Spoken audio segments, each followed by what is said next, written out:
Father Simon, Joe, the Confessional Collective. My tale is set at the turn of the millennium when I was a stay-at-home mum to a toddler and a baby.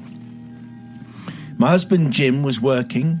He was working very hard to provide everything that we needed, but also had a tight and miserly grip on the family finances. Let's be honest and say it like it is.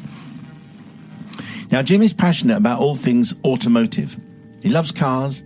He loves spending hours polishing and tinkering with his bikes.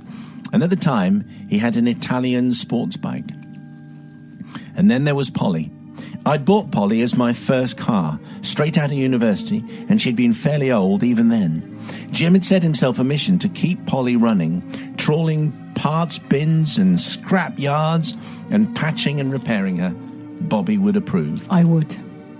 This did mean that she was out of action with increasing frequency, sometimes for days at a time, which was frustrating with two small children to ferry about.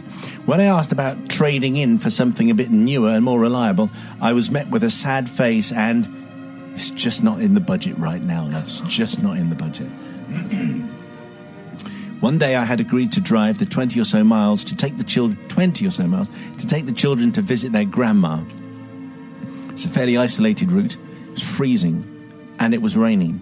Polly began stuttering and losing power, and eventually completely ground to a halt. No phone signal. The rain was now lashing down. There was no choice. Pushing the baby in the buggy with one hand and carrying a howling toddler in the other, I set off towards some cottages about half a mile away.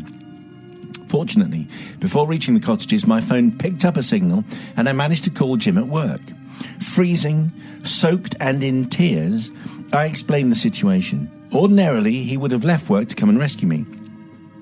But on this particular day, he was presenting to some overseas clients, and there was no way he could get away. "Don't worry," he said, "I'll call Paul." Well, Paul was one of his oldest childhood friends and shared his passion for cars and bikes. He ran his own garage with second-hand sales, repairs, servicing and recovery, and had a fantastic reputation for being an all-round great guy. I'd also become close friends with his wife Karen, so we would often have lunch and gossip while the boys went for a run on their bikes.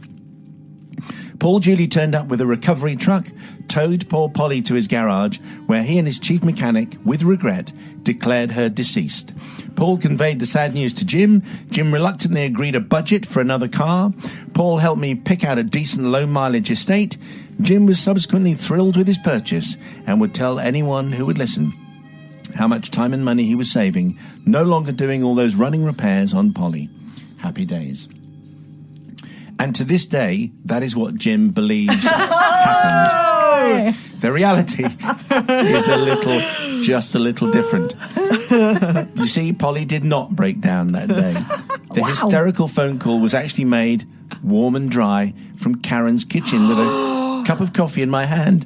The call from Paul to Jim bearing the bad tidings was done with Karen and I in the back office, desperately trying not to let our giggling be heard, and Paul fighting to keep his own face straight. We had, in fact, already picked out the new car.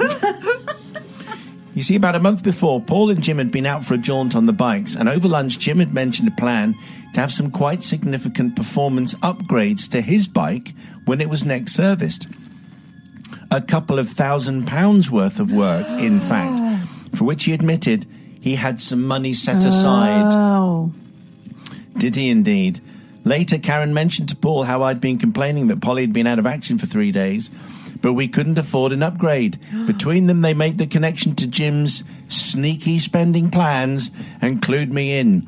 The three of us made our plan. We deliberately selected a day when we knew Jim couldn't get out of work, and we put it into action. The awful weather was a lucky bonus. And that's how we finally got my skinflint husband to spend the money he'd hidden away for his bike to buy me a reliable car. Jim had to ride his bike for almost a year before getting the engine mods that he wanted, but I don't seek forgiveness from him. Firstly, I beg forgiveness from my eldest son, who's now 20, who's heard this tale so often, he's now developed false memory syndrome regarding it. But most importantly, I seek absolution from Paul with his blessing, and likewise from Karen, as I now reveal to the world how he betrayed his best and oldest friend and temporarily became the most dishonest used car salesman in history. So thank you very much indeed, Paul. Well, Wendy wears the trousers. Ain't that the truth? That's very nicely thought up. That's like a whole sitcom in one confession. Joe goes first. Well, what on earth is happening right now? Are they all gathered around the radio? Like, as Wendy got Jim to the radio and just said, let's just listen to this the is show what this happened. evening, to these confessions. And what on earth is going on at this very instant? Are they still married, actually? This is my thought. Are they actually still married? I think it sounds as though they are, even Really? though he had a tight How? and miserly grip on the finances, to quote her. Well, what good friends Paul and Karen are to Wendy, and and why did they want to do this to Jim? I'm a bit flabbergasted. I mean, she's completely and utterly forgiven. I'm just in awe, and I can't believe they're still married. Well, it appears as though they are. We can await upgrades, obviously, and updates. What's your take? Well, Wendy, you've committed the 3 Ds. You've been deceitful, devious and duplicitous. And normally I'd say you are not forgiven. However, here's the thing. Jim, right, I understand you love a vehicle. I've loved so many vehicles that I absolutely adore. But your priorities have changed. You've also made 2 children.